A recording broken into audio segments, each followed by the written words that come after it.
Right, good evening, everyone. Welcome to tonight's Cabinet meeting on Monday, the 3rd of November. Before we start, just go through a few housekeeping matters as we're required to. The meeting's live streamed on YouTube and recorded, so if any members of the public do come, they will be recorded and it will be shown later. It will be updated to YouTube within 2 working days, so it can be accessed by anyone. If the council's equipment does later on pick up anybody in the audience who aren't here at the moment, but they will be recorded, attendance signifies their agreement to this meeting and attendance, and it will be dealt with accordingly and shown. On hearing the fire alarm, can we ask all attendees to immediately vacate the building, vacate via the emergency exit over on the side there, and we'll all meet out in the community square. That's an abridged version of the full text. Are we all happy with that? Lovely, thank you. And we can start on the meeting then, please. First item is apologies for absence. Thank you, Chair. I've received apologies from Councillor Atwell. Thank you. Sign the minutes of the previous meeting. Are they agreed? Thank you. Item 4, members declare any interest they have on the agenda. Is there anything from anyone? No? Thank you. Item 5, whether we need to move anything from Part A to Part B. There's nothing on the agenda in Part B to move backwards the other way, and nothing needs moving into Part A. Is that agreed by all? Thank you. Item 6, delegated decisions. Cabinet members, have you done anything that you need to declare at this stage? Decisions? No, well done. Item 7 then is called performance. Item 7, that's with Stuart, please. Thank you, Chair. So as members will be very familiar with this format by now, I'll keep this introduction pretty brief. So what you have here is the Q2 performance report for 2025-26, summarising performance against a range of key performance indicators, which all are showing performance against the corporate plan delivery objectives. As you will know from this point onwards, Chair, this report essentially gets carved up and taken to the relevant Cabinet committees for scrutiny. But I and my colleagues stand ready this evening to help you with any questions you might have. So with that said, I'll hand back to you. Thank you for that. Obviously, the report does go to all Cabinet committees, and I think it's a good place for it to go there to examine it in more detail in respective areas. There's no questions I'll raise specifically at this point. Is there anything from Cabinet members? You're all happy to take it in your committees and have a detailed examination therein, yeah? Superb, thank you. That then takes us to the next item, which is item 8, the annual review of legal shared services. Stuart, please. Thank you, Chair. So if I may start just with apologies from Sarah Parfitt, our Director of Corporate Services, who unfortunately is ill, so can't be here this evening. Otherwise, she would have presented this report. But what you have here is the annual review of the legal shared service that we have between Gravesham Borough Council and Medway Council. And like all of the shared services that we have, in line with the framework that we have in place, the performance of those shared services is reviewed on an annual basis. And Appendix 2 to your report sets out the conclusion of the latest review of the legal shared service. At a headline level, there are 3 performance indicators, and all 3 of those performance indicators have been hit during the 2024-25 year. And there are 2 relatively minor recommendations for the service as we move forward into 25-26. With that said, Chair, happy to try and answer any questions your colleagues might have this evening, along with Vicky, who's the Head of Legal Services. Thank you. Obviously, from my perspective, this is a good service and is getting good performance. Obviously, with legal input on things, it's important that it's timely. And I think on the majority of cases, we get good timely input. So thank you for that, Vicky. If you can feed that back to your team, that'd be appreciated. I think the other thing I would say is I know the attitude and climate in local government is changing at the moment with the onset of unitary authorities coming. I think this is a good indication here in this report that you don't need to be big in order to have a good policy and a good service. This is a good example of 2 authorities working together, with a shared service across boundaries that works, and you don't have to be one big mega authority to make it work. Sometimes that actually is a negative. I think a dynamic arrangement we got with Medway on this one is working well for us. Anything anybody like to say? Shane. Thank you, Chair. In agreeing with your comments, it may be just worth touching on, given what you said about LGR. While there is excellent partnership working across, of course, there are differing views sometimes, and that may be worth touching on and just reassuring the Cabinet and everybody else that bits where we maybe don't work together on, it's okay. That there's not a sharing of information. There are, in fact, those separation of powers within there. We've got those arrangements in place. Happy to answer that one. In common with most lawyers, and especially those in private practice, we implement a system of Chinese walls. So where there are differences between the two authorities, or even where we're acting for two different parts of the same authority. So, for example, if we act for housing and planning at Gravesham, we implement those Chinese walls to ensure that there is that separation and that each party is getting the information they need without being influenced by the other. I think a good example of that is how when we set up Rogerville Limited. I know Medway, Kent and others have got their own companies as part of the council, but ours is bespoke to Gravesham. I think it works particularly well here, and I believe other councils now are looking at what we're doing. But that was on the back of working with Medway. We already had some setups in Medway, but we didn't just adopt their stuff. We had our own, and we amended it to suit Gravesham. So it's a good example of the Chinese work all working very well there, I think. A living example, and today, very successful outfit. Any other comments? No? So can we note the report and the recommendation now? Agreed. Thank you. Item 9 then is procurement of housing assets. Nicole, please. Thank you, Chair. The purpose of the report is to inform Cabinet of the current position in relation to the contracts in place for housing assets to maintain the Council's housing stock and use of relevant frameworks to procure and award contracts in accordance with Gravesham's procurement strategy and the Procurement Act 2023. As explained in Section 2 of this report and shown in Appendix 1, some existing contracts for specified work areas will expire in 2026, and therefore the need to re-procure to ensure consistency in work programmes, ensuring compliance with regulatory requirements and value for money. In addition, a further 3 new contracts needs to be procured to ensure we meet our duties as a landlord and to deliver our responsibilities under the Building Safety Act 2022.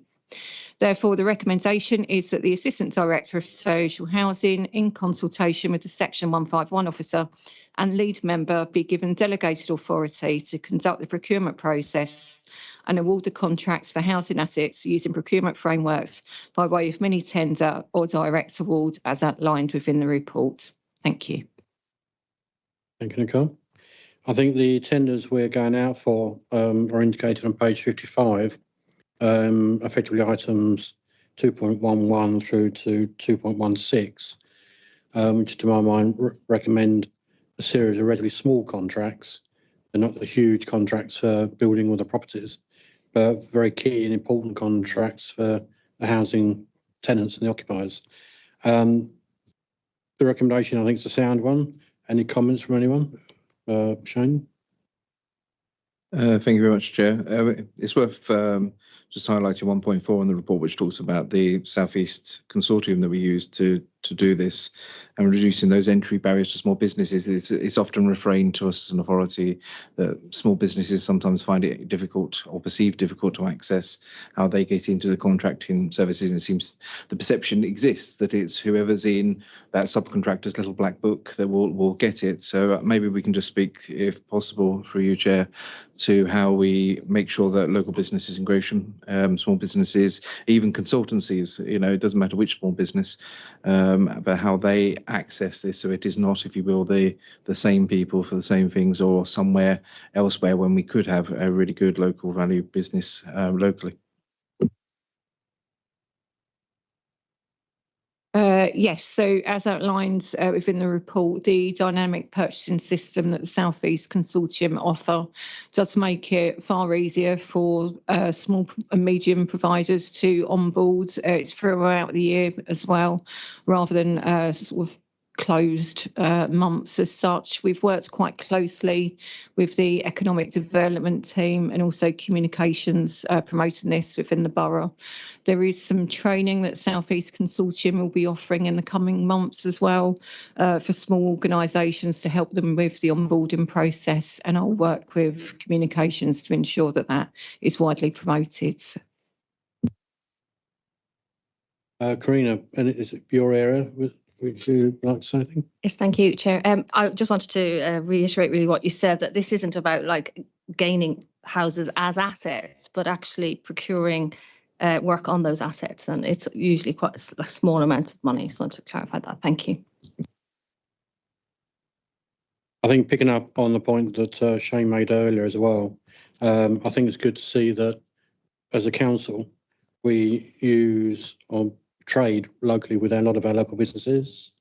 I just checked, and I think our figure is about 64% of our trading is with small businesses in the Gresham area.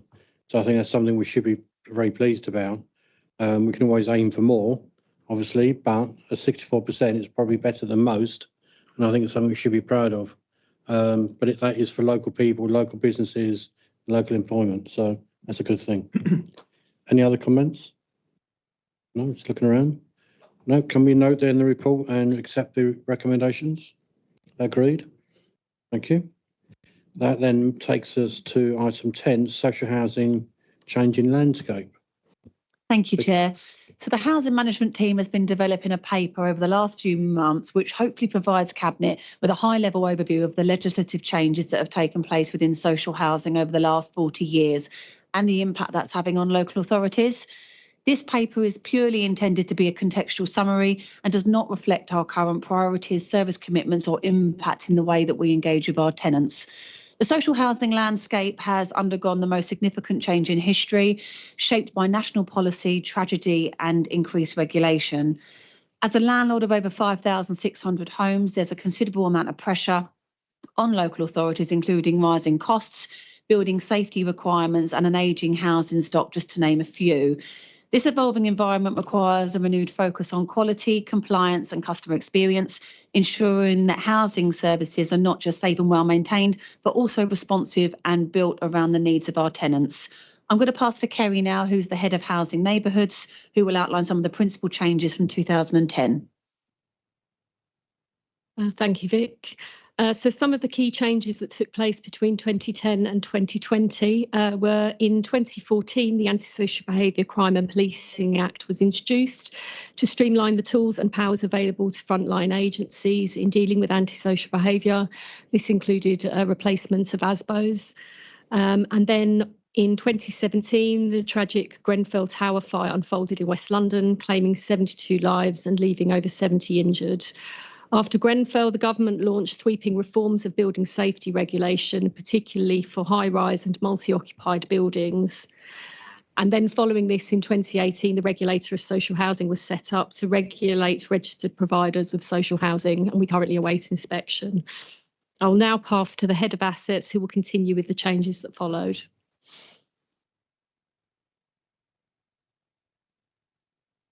Thank you. As outlined by Kerry, there's been significant change driven by the tragedy of Grenfell. The Building Safety Act 2022 created a new regulatory regime with stronger duties on building owners and more oversight for tall residential buildings. The Fire Safety Act 2021 clarified the 2005 Fire Safety Order's ambition to include risks posed by external and communal areas of existing buildings and individual flat entrance doors. The Social Housing Regulation Act was described as the most significant reform in the sector in over a decade, as it removed the so-called serious detriment test, which had constrained the regulator's ability to act proactively and also granted the regulators stronger powers. It introduced a new consumer standards for social housing, covering transparency, resident voice, landlord competency and conduct. The satisfaction measures also forms part of these standards. It also introduced a specific hazard remediation obligation so that landlords must act within timescales to fix issues such as mould. And this was following the tragic death of Awab Ishaq from mould exposure in Rochdale Homes. The Housing Ombudsman introduced a statutory complaint handling code in 2024, meaning that social housing landlords are obliged by law to follow its requirements. The codes aim to achieve best practice in complaint handling and ultimately to provide a better service to the tenant. I will now pass over to the Assistant Director, who will conclude the paper. Thank you. So we started to pull this together in July. However, the changes over the last 12 months have evolved at pace with an expectation that local authorities adapt swiftly and strategically. This changing environment presents both a challenge and opportunity as a local authority, and we've had to embrace this change. As a housing service, the staff are working incredibly hard to strengthen trust with tenants, improve performance and deliver a landlord service that is resilient, transparent and truly tenant focused. Thank you for listening. Thank you very much. First, the paper, while you presented it, and I know the hard work being put in by the teams. The first thing I would say is, whilst I'm happy and pleased with a lot of the changes all these acts are requiring, it is, I think, a great shame that it requires invariably tragedy for anything to change, both in housing and in many other areas of the world we live in. And whilst we're getting a lot of improvements, a lot of change, sometimes we forget on that journey the people who had the tragedy, I can't even say the word, this is the problem that caused the change in the law, and those families and those individuals get left behind, and we should remember them as why some of these things are coming forward. But I think there's also a requirement, I think, to be aware that housing, social housing, is in the forefront of good housing in this country now. It's not at the back of it, which some would argue a few years ago, a decade or so ago, it could have been. But I think certainly in Gresham it's not there and hasn't been for very many years. That being said, we can always improve. I know you're looking to improve all the time and you've got a great team doing it. So thank you for what you're doing, is what I'd say to this report. It is for noting only, but we're not going to just note it and move on, ignore the hard work you're putting in. So hence I'm making the comments I am. Anything else anybody would like to say? Karina? Thank you, Chair. I'd like to thank the team because they've done an amazing amount of work. And as these laws and regulations change, especially with safety, I know how much work you all guys put in and I really appreciate it. So thank you so much. Thank you, Chair.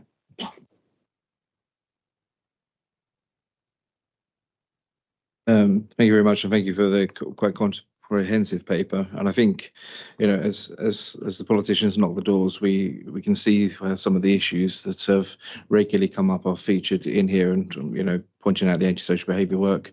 We've noticed an uptick recently in the housing team of evictions used to be used as a last resort, and they usually meant residents suffered quite an immense amount of time until they had done the investigations. They had done that. We've seen, working with partners, including the police, quite a few closure orders recently, and which has actually picked up whole neighbourhoods because that one family has been moved on because decisive action has been taken. And I think that's a tribute to that. But you know, there's a few more. It's an ever increasing battle, but it's exactly what the powers were there for, to actually tackle. It's not about we will keep working with the family until then. There's a limit, and now we're starting to see that with limits when using these powers. It's good. One question, if I may, Chair, and it's almost right at the back at 76, talks about the Renters' Right Bill. It makes a quite big statement in 9.15, says that landlords are going to sell up due to the fact that renters are going to have more rights and tenants will be evicted and homelessness is likely to increase. And it is almost the wealth tax argument of going, we can't do anything to do with wealthy people because they're going to leave. And while of course some might be true, actually surely this is about, Chair, protecting renters who have, and there are unfortunately out there rogue landlords, and if some that do not look after their tenants, do not look after those properties. And you made the point, Chair, about it takes a tragedy sometimes for things to happen, and that's almost this is trying to prevent that. So, and somewhat it's almost presented as a bad thing that landlords will sell up and move to alternatives and tenants will evict. I don't want tenants to be evicted, but nor do I want them living in squalid conditions. and they have rights and they should have rights. So it's almost implying that the Renters' Right Bill is bad there, and I know that wasn't the intention of the paper. It's actually about working with the private rented sector to, I suppose, up their game. And your point, Chair, about social renting being at the forefront of that lot, and we want to see everything like that, I'm sure. Any other comments? Deborah? Yes, thank you, Chair. I think it's an excellent paper, so yeah, well done. I also think, hopefully, that the private sector will also adopt and follow a lot of these changes to protect the private renters. So I think that's really good, and it's a, congratulations. It's sort of paving the way for renters' rights, and also hopefully will show a signal to the private sector. Thank you. Anything else? Can we note the report? We note it, and thank you very much. Thank you. That then takes us to the next item, which is the disposal of number 13 Darnley Street. Nicole, please. Thank you, Chair. This report presents a clear appraisal for 13 Darnley Street, which is a 2-bedroom property that is currently void. Following a comprehensive review, the property has been identified as a poor strategic fit for retention due to the extensive works required, its non-standard construction and conservation area restrictions. These significantly limit its potential to meet the Decent Homes Standard or comply with the EPC target of C by 2030. Gratian Borough Council has always prided itself to provide quality homes and retain valuable stock. However, in line with responsible asset management, properties that no longer offer financial or strategic value should be considered for disposal, and the report lays out all of the areas of concern. The property also allows an opportunity to generate capital for reinvestment into more suitable, sustainable and cost-effective social housing. Therefore, the report seeks approval for the disposal of 13 Darnley Street to release capital for reinvestment in sustainable, compliant housing stock, ensuring the Council's housing strategy remains both financially sound and legally compliant. Thank you. Thank you. It's interesting, this report comes immediately after the previous report when we're talking about the need for dealing with the private sector. We've got a property that we own that is in bad condition, but instead of being able to be in a position to do it up, we're selling it. I think you'll see a lot of that in the private sector as well happening. So the point in the previous report of homelessness growing will be true. And I think that's something that we need to face up to. I think as far as this report is concerned, I think it's one we should support, get behind the recommendation and agree in.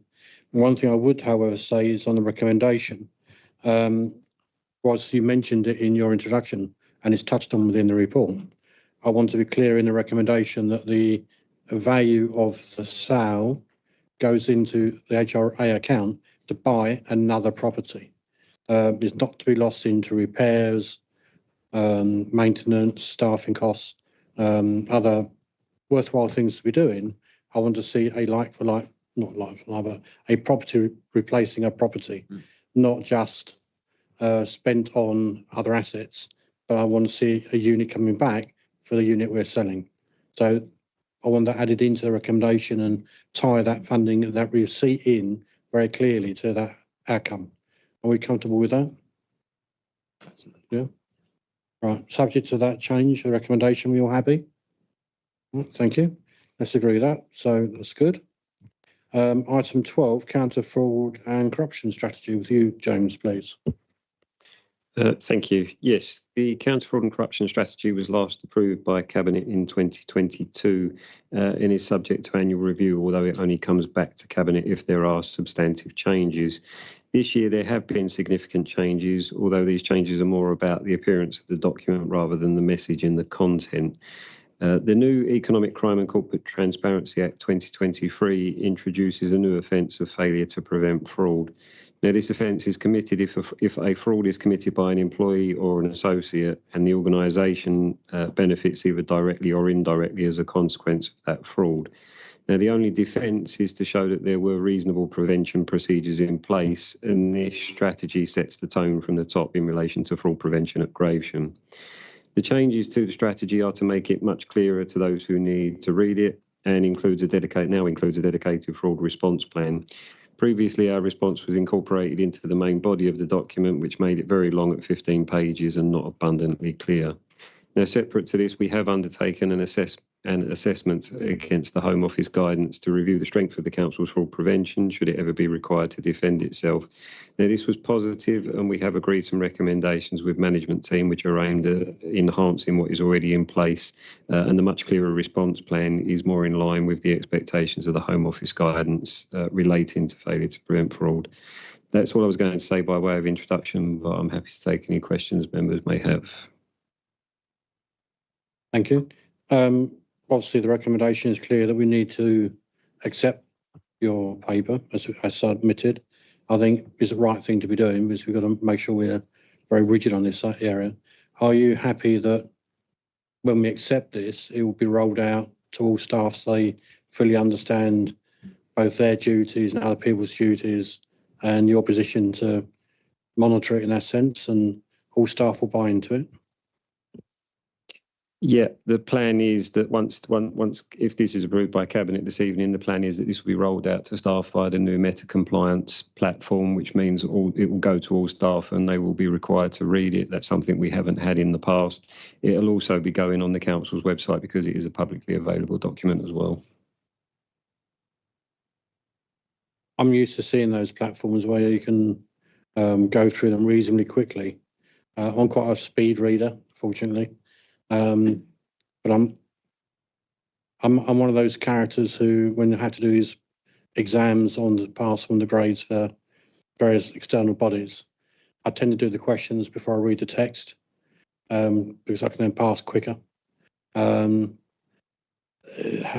you able to monitor if people actually read this, not just tick the box right at the bottom? So I tend to go straight to the questions and get on with the answers, which isn't necessarily what you're trying to achieve here. Yeah, I believe, and I'm happy to be corrected, I believe this new platform does record how long people are actually in the document. So if someone literally scrolls to the bottom and hits accept, you would be able to see that they've literally been in it for a very, very brief period. So yeah, we can see things like that. Any other questions? Shane? I'm going to build on that, Chair. Having been 20 years an officer one way or another for many years, e-learning is probably the bane of everyone's existence, on the basis that it isn't just the speed reading, Chair.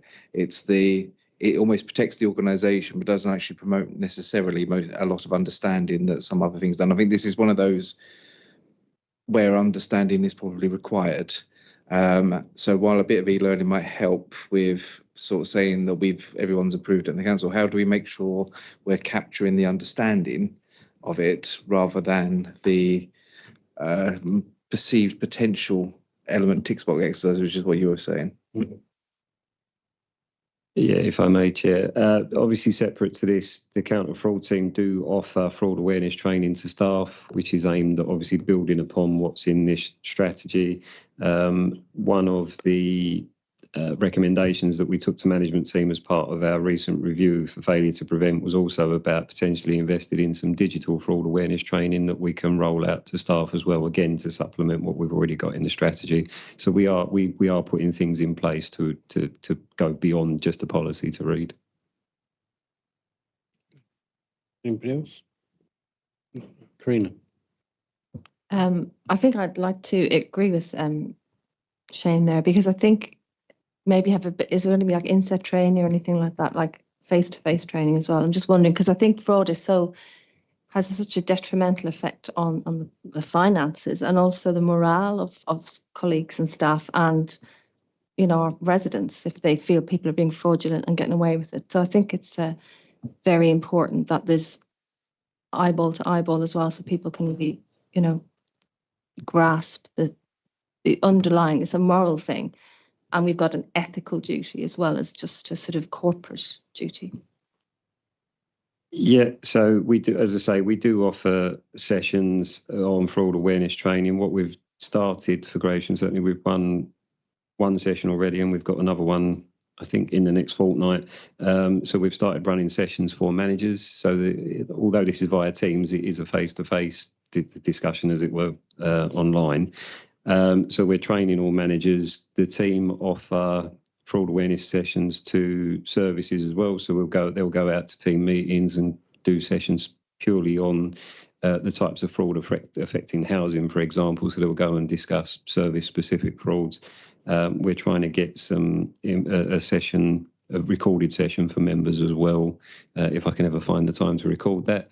Obviously, in the past, we have done face-to-face sessions as well, but yeah, they're definitely available and we can do it.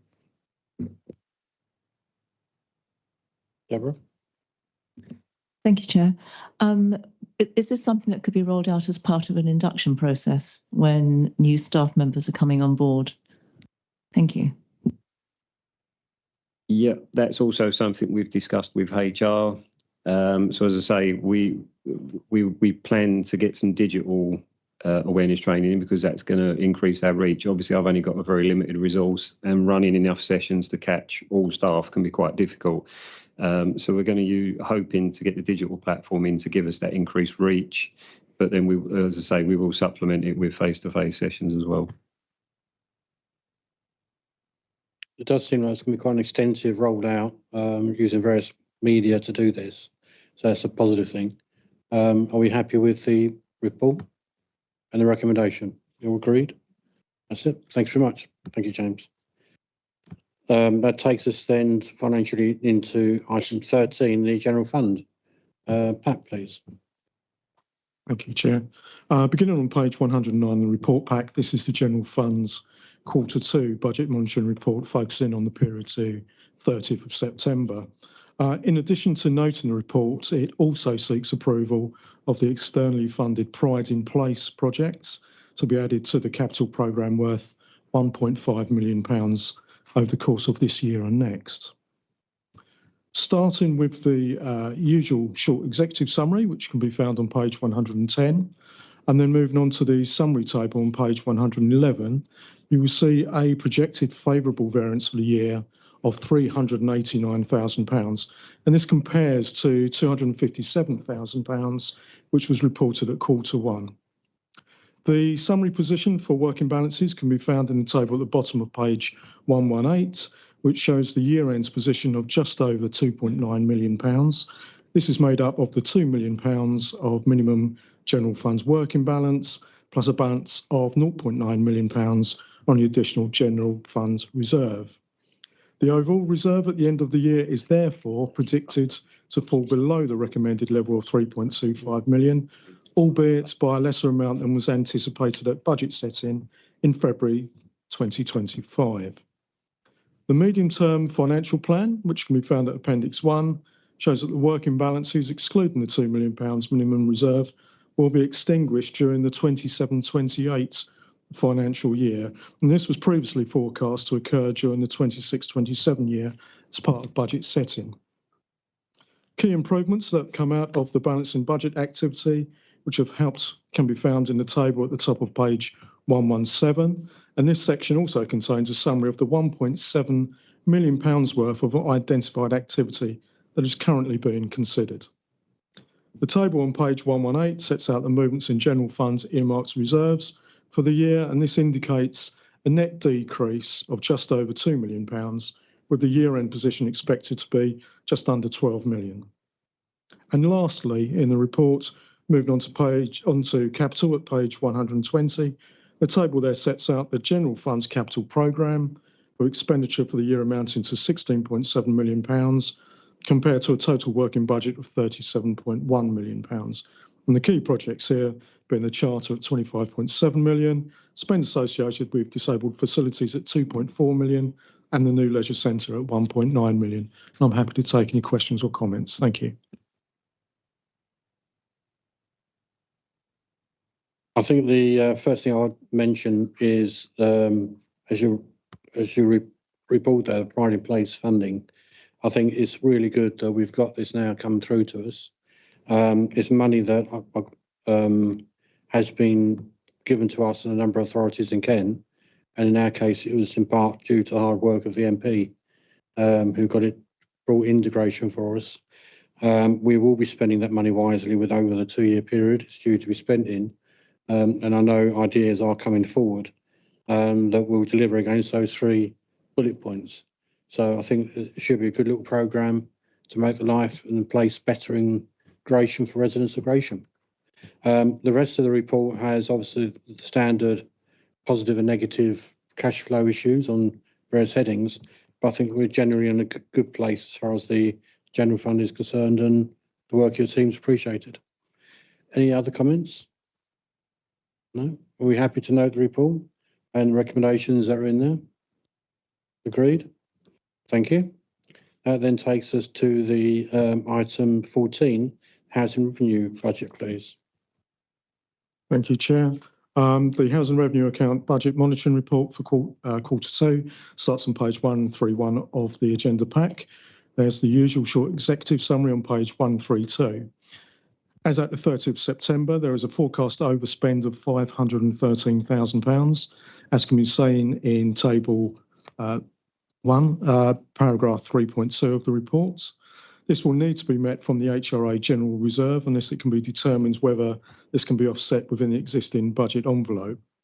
The main contributing factor to this position is a forecast shortfall in rental and service charge income, and as previously reported, delay in the purchase of a property has led to a reduction in the rents generated by the HRA.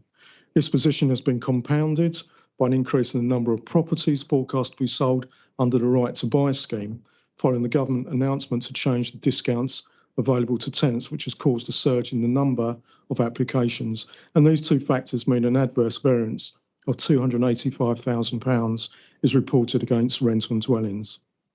In previous years, there's been a significant adverse variance on repairs and maintenance.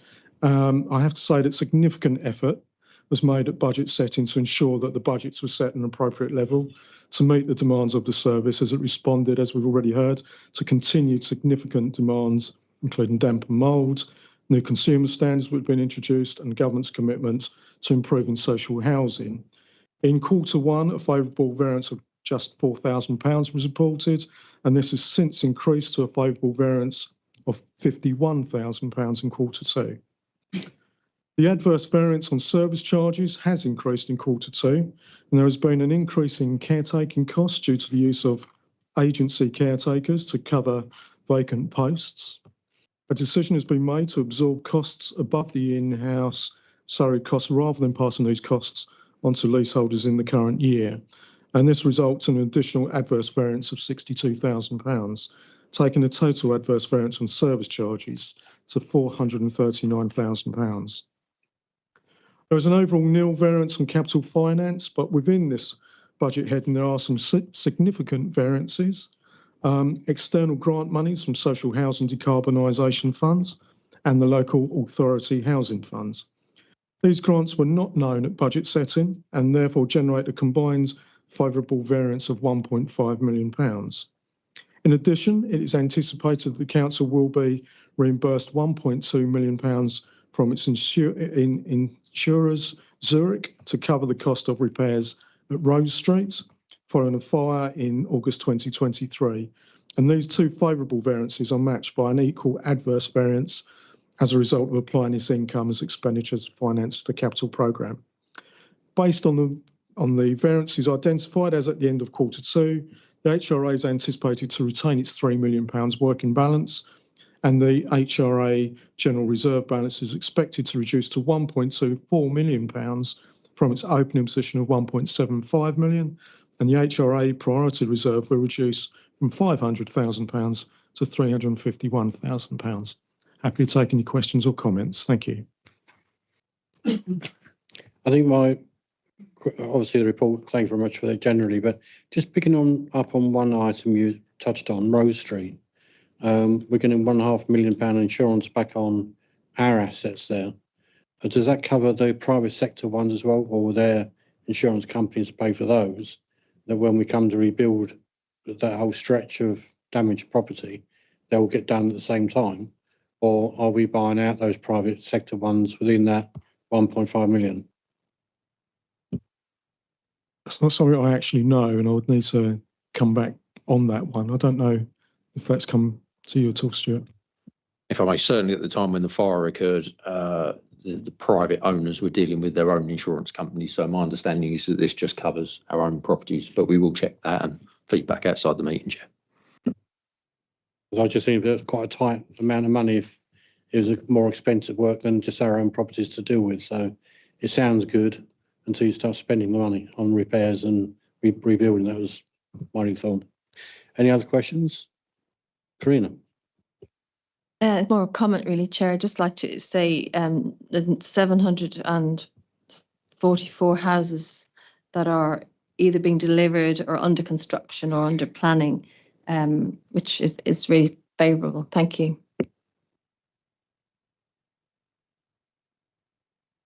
Obviously, that's a very positive thing. And on page 141, you've got some nice pictures on there of some of the developments you're delivering for us. That's good news. And I know that you're coming here on Worcester Close. There's a new modular form of building going up using a lift, a sort of crane to drop the panels in place. So I've actually been watching that one out of interest myself, to be frank. There's obviously the new form of construction that we're going to have to get used to, and I have to as well. Any other comments? No? We all happy? Can we note the report then? And thank you, Pat, for bringing it to us. Noted? Thank you. That then takes us into the next item, 15, Gravesend Town Centre Improvements Programme. Jamie.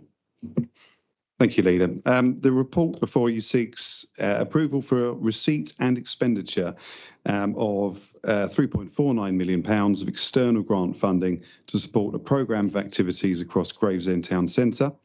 The funding is in addition to the £1.5 million of Pride in Place funding mentioned earlier, which has now been awarded to Gravesham, taking total income of nearly £5 million to invest in public and community spaces across the borough.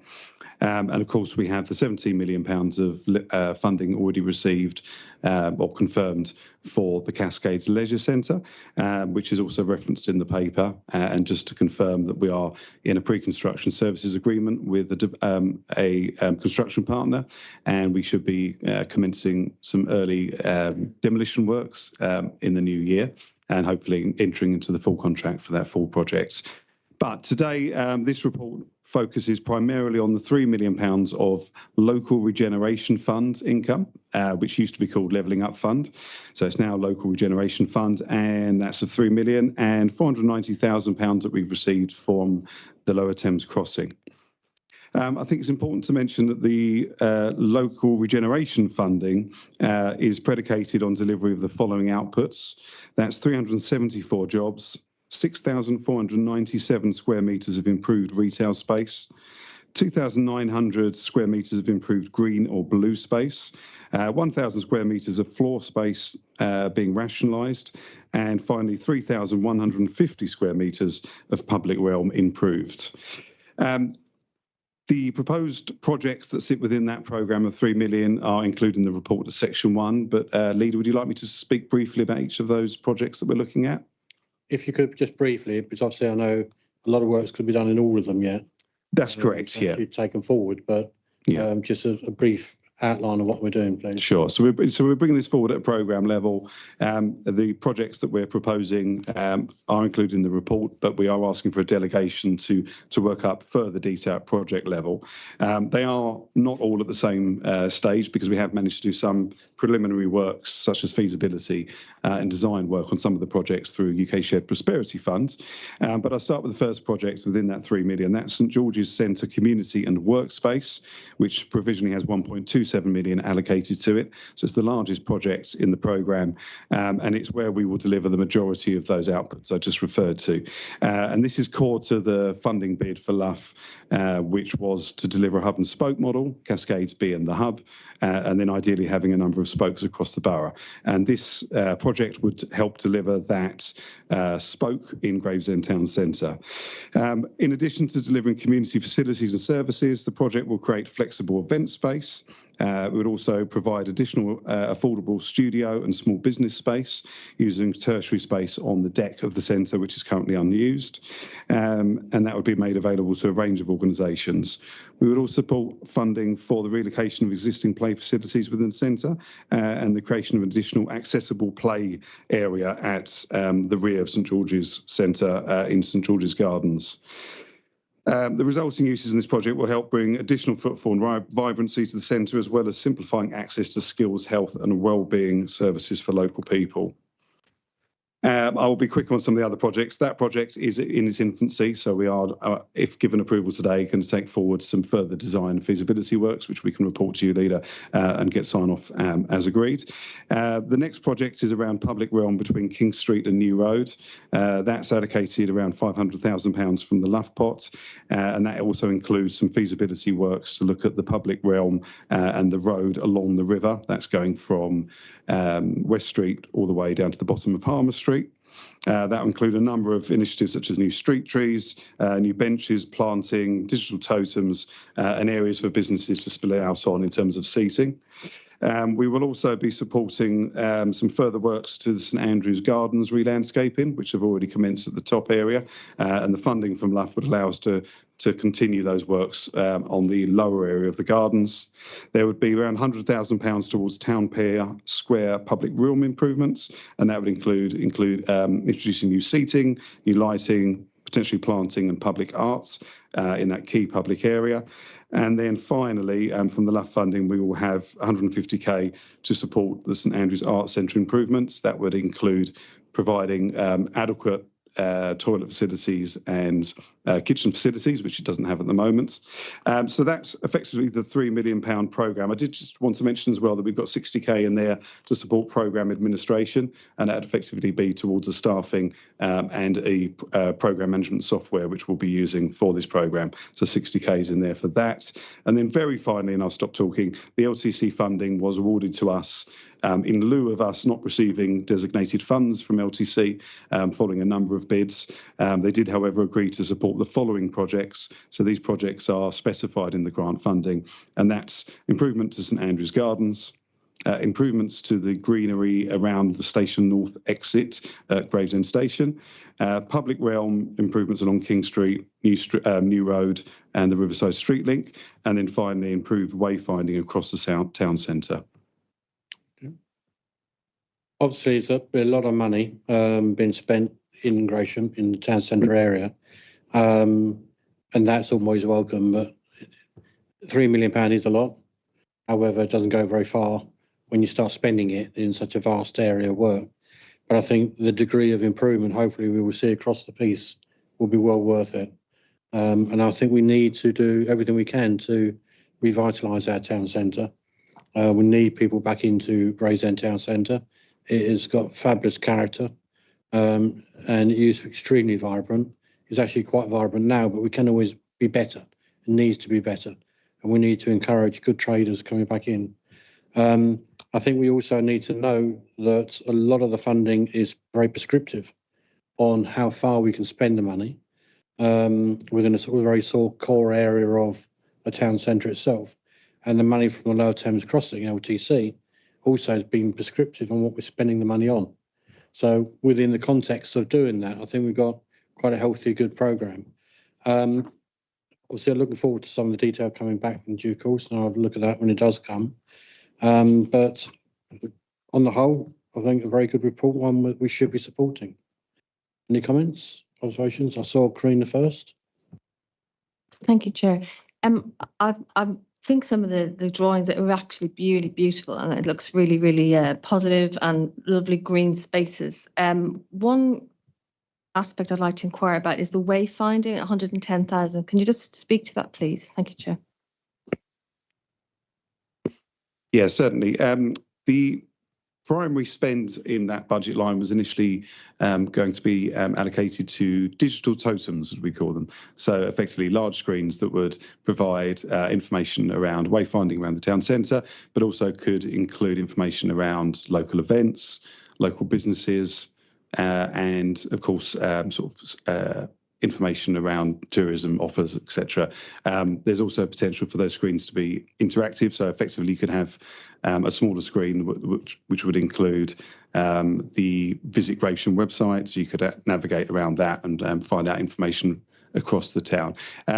We are, I will say, a small caveat with that project at the moment, because these are effectively large digital display screens that could include advertising, which could be a revenue source. We do have 2 live applications from a third party to install 2 of these screens in the town centre. So if that was to go ahead, it wouldn't make sense for us to install a secondary screen in the same area. So it may be that we do less screens, and some of that money could, if with LTC's approval, may be used against other projects. But in addition to the digital totems, we are looking also to refresh some of the existing wayfinding, so some of the finger point signage we've got across the town centre is dated. So are some of the notice boards, which could do with updating. And we are looking at some more creative ways for wayfinding. Your signage on the floor, for example. We've even looked at sort of projectors and things like that, particularly when you've got events on that show which way to go for the riverside. So there's a number of smaller things that we could do, but the primary funding would have been around those digital screens. So it looks like we may do 2 of them instead of the 4 initially planned. Thank you, Jamie. I'm just thinking, I was in Woolwich the other day and they have some really great wayfinding there, and it's because, you know, it's transformed the way it looks, I think, the town centre. So just interested in that. Thank you. Be very happy to hear any ideas of what you've seen in other places, because we really need to learn from others about sort of creative ways of helping people get around the town. So it'd be great to hear. I think the only thing I would comment on signage and boards like that is, if we're going to do them, if we're going to have notice boards, I'm very keen that we keep it current and up to date. I think we've got a history of having boards that are dated. Not only the boards themselves are dated, but the information on them. And you don't have to go very far from this building to find them. The information is well out of date and not current. If we can't update something within a few sort of feet of our own front door, we've got a massive problem trying to update something digital on a system like that. So if we can have them in, let's make sure that they are a system we can keep vibrant, updated and current. Otherwise they're pointless. And as for the finger things, I've been around long enough to see variations of that over the last 30 years. I know where I'd like to put some of them. Because they have been appalling. And you walk around the town, you can get really confused as to where those things are telling you to go, in a polite way, because they are terrible. So I think we've got to be careful whatever we bring in to make sure it's current and actually does work, please. Can I also use that as an excuse to mention the fact that all these are, in my mind, only budgets at this stage.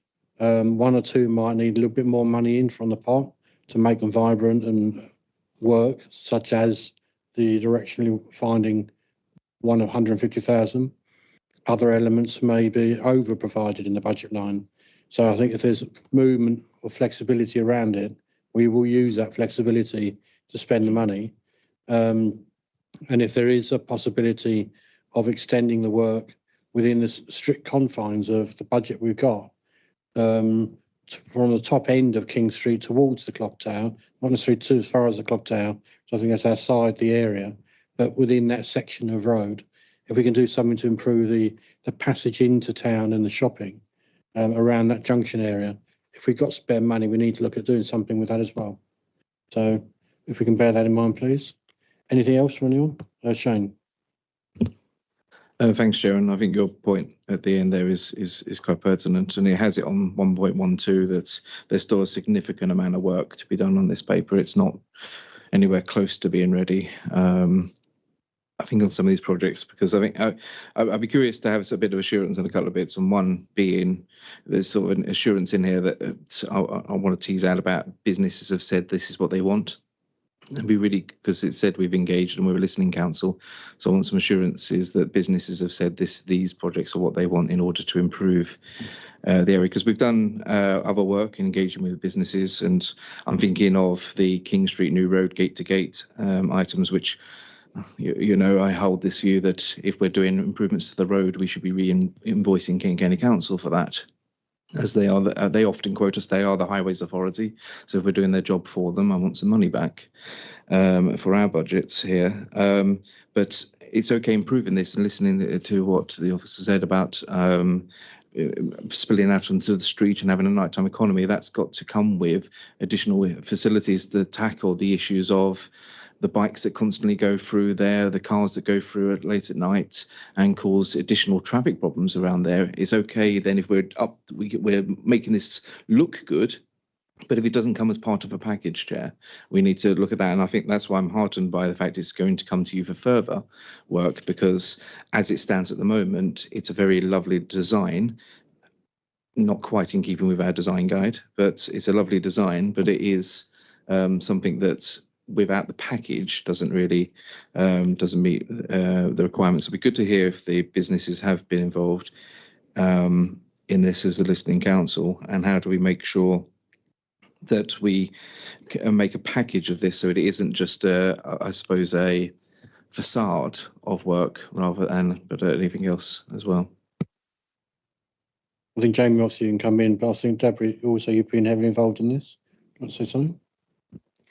Yes, thank you, Chair. We have had workshops involving businesses in the town centre area, and they have had feedback and they have provided buy-in, and they are fully supportive of these projects that are coming here. Then there are one or two, but for the most part, the businesses have bought into this and they are supportive. Thank you.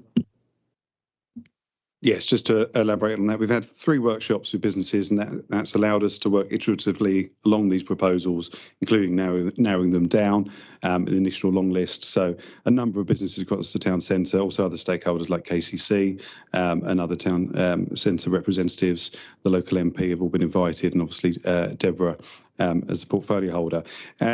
So some of those businesses, to give examples who would be directly affected, McDonald's were represented at all of those meetings, the Mug and Meeple and other businesses around Town Pier Square, the managers from both shopping centres that lead out onto New Road, and some public houses like the Goose, for example, which would be affected by the works on King Street. So lots of feedback. That's all been taken into account. The specialists that we work with to develop the proposals that you see at Appendix 1, which is a quite detailed feasibility report, but certainly not enough, as Councillor Mockery-Cox has pointed out, to get us to very clear costings and design work. Nothing's at what we would refer to as sort of REBA stage 4, so that kind of full costings and design. There's plenty of things still to be done. We've managed to progress what you see in Appendix 1 because we had funding from UK Shared Prosperity Fund. So on some of these projects, that's already been worked up to around REBA stage 2. But certainly on some of the projects like the St George's Shopping Centre community space, we haven't worked up any of that detail yet. So we need to get approval here so we can start spending the funding and take forward things like surveys so we can understand what's achievable, and that we can work up the business model and the costings for things like the St George's Shopping Centre proposals. And also just to pick up on the point around the design guide, absolutely. So some of these, you'll see things like street murals and things like that in there. A lot of that is just initial, very early mock-ups by an artist. The final proposal would absolutely be in line with the design code, and that's something that we've talked about from day one. Shane? Thank you for that. I did have one further point, which was curious about it was raised in the introduction about the project and program administration 60k for including a program management tool, Verto. It's the first time I think Cabinet have been made aware of this additional purchase. So I'd be curious as to, I'm assuming we have program management tools. In fact, I know we do within this authority. So why do we need a new one? Why are we spending an extra 60 grand that can go on frontline items? And why are we doing it's another 60 grand worth of a program management tool? We've got plenty in this authority. I might ask Nazneen to come in, who's leading on the programme and project management as our head of major projects and programmes. We have limited ability to call upon existing project and programme management tools. This is a £20 million programme in total, or more than that if we include Cascades and the LTC funding. So this is unprecedented in terms of the work that we do. We've obviously spent some time with our colleagues in IT to understand whether existing systems would be appropriate for a capital programme of that scale. But the system that we're proposing here, Verto, and I will be clear that 60k is part funding for the system, part funding for the staffing resource to manage the programme, as in Nazneen, who's here today. But also there will be an element of that funding taken from the other element of LUF, so the 17 million. So that's not the total cost. I want to be very clear on that today. But Nazneen, would you be happy to just give us a bit more detail around why we chose Verto?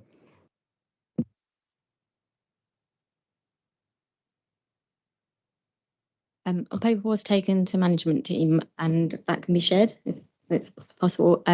Looking at the existing project management tools that are used, so there were three main reasons why we approached using Verto. The first was that while there are project management tools used within the directorate, there isn't a standardized process. So if you want to provide a highlight report further up to a director, there isn't a kind of across the program, you can't take that information, process it in a way that gives you a health snapshot of the program at a point in time.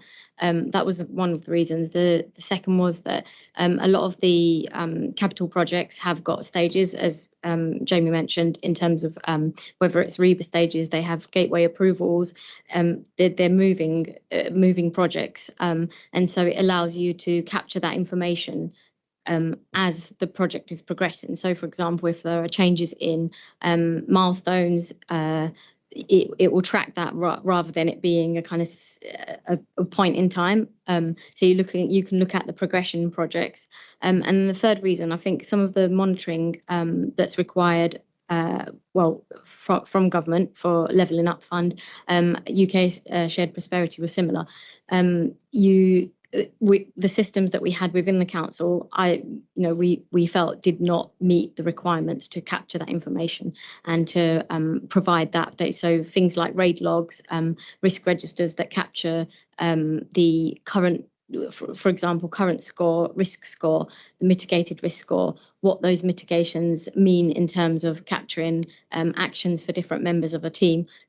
Taking Cascades, it's a huge project, so you've got lots of different action owners on there, and it's one place where everyone who is involved in the project has an action will be monitored and tracked on their progress in achieving. So I think across the directorate for this programme, the LUF programme, it was assessed as a good tool. It holistically gives you a picture of project health, risks that then materialise issues, how those issues are dealt with, and through the life cycle of a project. The other reason I would say that Verto was chosen, we did also look at internal systems. So Microsoft Project was one of the systems that used in the council, but that's very good for start-stop projects where you have a specific defined goal and you want to reach that. Once you do, it's a start-stop. I did speak to our business applications team about that. It wouldn't be quite sufficient for this kind of project, where a capital delivery project where you're dealing with quite a lot of different factors that come in and variables. So I think that's, sorry, a long way of answering the question. A very good answer, actually. Just going through the sequence of what it's doing in the whole package. Very good. Just a shame. It actually gave me a few more questions, if I'm honest, Chair, because there are more projects that exist other than Verto, Monday.com, Asana, you name it. So there are various CRMs out there. If we are implementing a project management tool for this authority rather than one thing for this particular funding, and we have others around there, it probably needs a more cohesive approach. If this is what we're doing for project management tools now, then why are we investing one for this and then another department may use another measuring tool and another one might use another, is actually a wider question. If we are using management tools, then surely a paper should be coming to this authority with this is what we're going to use as an authority to manage our projects moving forward, that meets the requirements of multiple departments rather than a little bit here and a little bit there, and we're almost measuring different things as well because we've already got some of this. So I'm worried about the financial benefits, if you will. Before I ask Jamie to come in, can I just, my view on what you've just said is, a few years ago I may have accepted that comment, but I think I'm aware of what the management team is doing in looking at recording all the different systems that are in. We've got a very big piece of work going through looking at AI in the authority, and that will then tie up not just how we work with staff, but all the computer systems, how they can talk to each other. So that is a piece of work that's coming through. And the world has moved on in IT. Many before you were around, I suspect, Naz, I was involved with CCTA, and we were introducing what people call Prince. I was at the very beginning of Prince. I was one of the test subjects of Prince all those decades ago. And before everybody now calls Prince and work with Prince as a stand with all your gateways and everything else, I was at the testing mode of that with CCTA and had the original booklets on Prince when it was being developed. So the world's moved on though, and Prince as a program isn't strong enough for some of the stuff you're now doing. And I think that's what we now need to reflect. And this won't be the final project scheme software we use. I suspect there'll be others coming in behind it as we evolve and go forward, particularly with AI coming, because that will invent things on its own journey. But Jamie. Yeah, I think Councillor Cox points out an important point. We don't want a proliferation of systems across different teams, and this has not been done in isolation. What we have identified, though, is that our approach to project management and delivering big programs that are externally funded needs further development from the Office of the Core. And so this is hence why we have Nazanin joining us to lead on this program, but actually a wider piece of work to manage how we approach projects and programs within the Office of Core. So the idea of this rollout is really a test bed. We're focusing on inclusive growth primarily, and this system and the funding from LUF to deliver this system is one part of that. So we are, as the leader points out, around Prince 2, we're adopting an Association of Project Managers approach. So staff are going through the APM introductory certificate. So they're reaching a certain level, so they will understand that kind of REBA standard approach and gateway approach, and that they can also adopt an agile approach to project management. It's something that we haven't really adopted internally. And I think when we're looking at projects and programs of 20 million plus, I think it's a good investment to spend some money on the systems that allow us to manage that appropriately. I think UK Shared Prosperity Fund has been a good example where we've been using spreadsheets and Word documents, and that doesn't allow us to have that kind of joined up, robust approach to risk management, etc. And I'll just ask Nazanin to come in again in a moment. But one of the things just to mention, this isn't a CRM, so we're not looking at doing something that would be a organisation-wide rollout. This is a project management tool specifically for capital projects, and we would like to see that rolled out, if successful, to other teams that are delivering projects of a similar nature. And obviously in Tom's area, I would think around development management being a good example of that. But if you're happy if Nazanin comes in as well. Before you come in, Naz, can you translate into English CRM, please? Contact management system. Is that right? No. Customer records.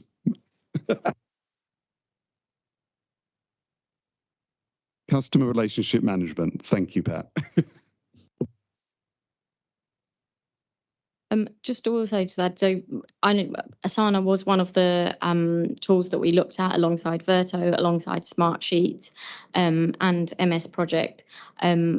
Cost also came into the consideration, so a license for an individual to have access was considered per kind of we're going to have 11 licenses for the first year, and that will be for the team finance lead and also the director. If successful, it can be and will be rolled out further across the organisation. However, there are also contracts. The contract has a break clause, so if we're not satisfied after the first year, that will be taken into consideration after the second year as well. So the contract hasn't been done for a significant period of time in perpetuity without any of those provisions in place.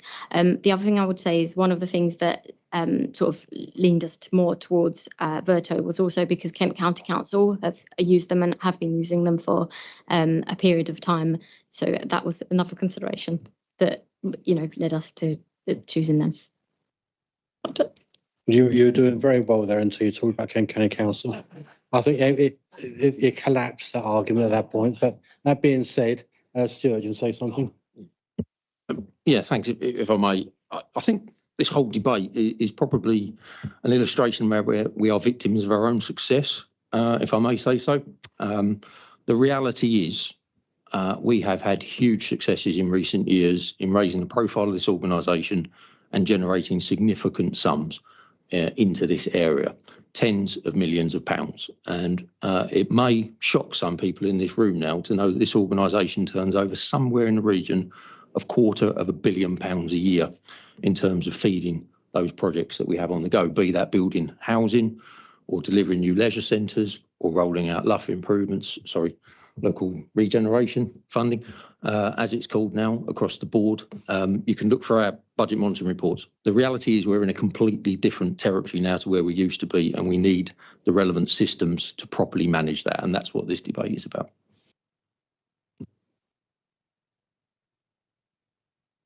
Anybody else? Shane? That's my point, Chair. In fact, the Chief Executive just made it.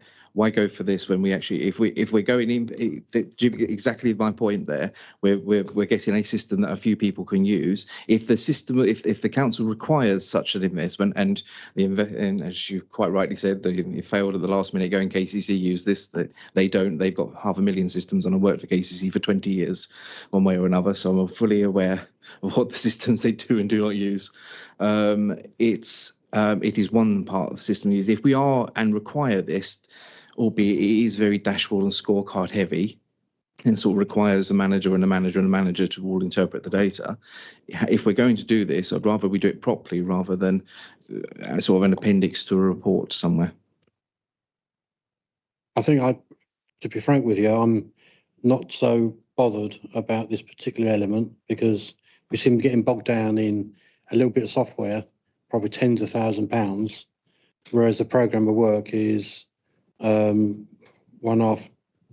million on this one, £1.5 million on the other, and big housing projects all can roll into this. So it's a tiny amount of money really. And I'm personally satisfied that it's gone through the management team. It's been looked at by our IT team. We won't be buying software and programmes without satisfying our IT colleagues in the council that it sits in the context of all the other programmes, and it's the most versatile and best of its class for our use in the council at this moment in time. There might be a better programme in 6 months or 2 years' time, but certainly in 2 years' time we'll be taking over large elements of the failing Kent County Council and possibly parts of Medway, or all of Medway by then. We'll be leading the way forward. So we will be having the right software and packaging for that when that time comes. So at this stage, I think I'll be saying I'm happy. I want to go back to the bigger programme of work we're doing. Are we happy with that? And obviously I'll be getting more detail, but the general theme is that how we want to be. Any comments on that? Yeah, I say you're happy at the excitement of taking over Kent County Council and Medway, I take it. Thank you, Chair. No, I fully support it. Thank you. Anybody else? All happy? Excellent. So we can then go with the recommendation as presented then. Yes, please. Thanks very much, one and all. That then takes us, I'll go to the front of my agenda, to item 16, the minutes of the meeting of the Climate Change Advisory Board. An excellent meeting, loads of good work being done. We noted that Kent don't believe in climate change. They don't believe in a lot of things, but we're going forward and keeping on with the journey. We're all happy? Yeah. Can we note the report? The minutes? Yeah. Thanks very much. That then takes us to item 17, no other business. Exclusion of public, there aren't any. So thank you, those who are watching on screen. Been a happy meeting. There is nothing in part B, so that ends the meeting. Thanks very much. Thank you, one and all.